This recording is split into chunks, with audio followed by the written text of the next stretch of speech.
తెలంగాణ సర్కార్ ఇటీవల విడుదల చేసిన కులగణన రిపోర్ట్ పై తొలిసారి స్పందించారు మాజీ మంత్రి తలసాని శ్రీనివాస్ యాదవ్. సర్వేలో చాలా తప్పులున్నాయని తెలిపారు. ప్రభుత్వం వెంటనే రీసర్వే చేయాలని తలసాని డిమాండ్ చేశారు. కేసీఆర్ చేసిన సర్వేలో బీసీలు 51% మంది ఉన్నారని గుర్తు చేశారు. అయితే కాంగ్రెస్ ప్రభుత్వం చేసిన సర్వేలో బీసీల జనాభా ఎట్లా తగ్గిందని మాజీ మంత్రి క్వశ్చన్ చేశారు. తెలంగాణలో బీసీ, ఎస్సీ, ఎస్టీ మైనారిటీలు 90% మంది, 1 కోటి మందికి పైగా పిల్లలున్నారని చెప్పారు.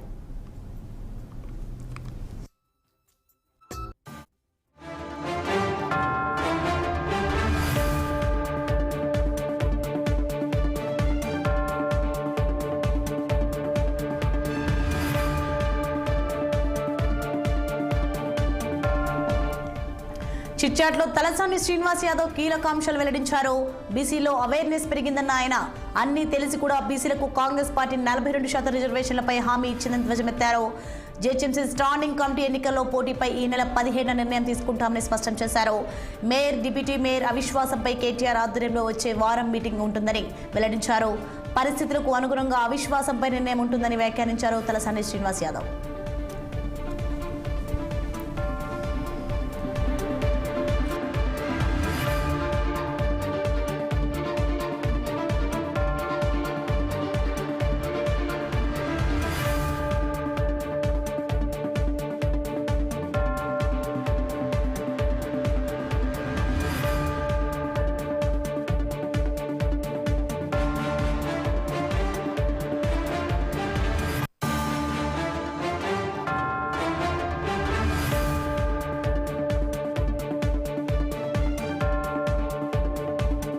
కామారెడ్డి బీసీ డిక్లరేషన్ ప్రకారం బీసీలకు అసెంబ్లీలో చట్టం చేసి 42% రిజర్వేషన్లు ఇవ్వాలని తలసాని డిమాండ్ చేశారు. పార్లమెంట్లో బిల్లు పెట్టి ప్రధాని ఆమోదించాలన్నారు. జనాభా తక్కువ చూపిస్తే నిధులు తక్కువ వస్తాయని ఆవేదన వ్యక్తం చేశారు.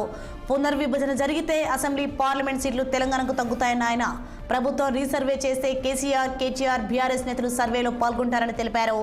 కామారెడ్డి డిక్లరేషన్ అమలు చేశాక స్థానిక ఎన్నికలు నిర్వహించాలని సూచించారు మాజీ మంత్రి తలసాని.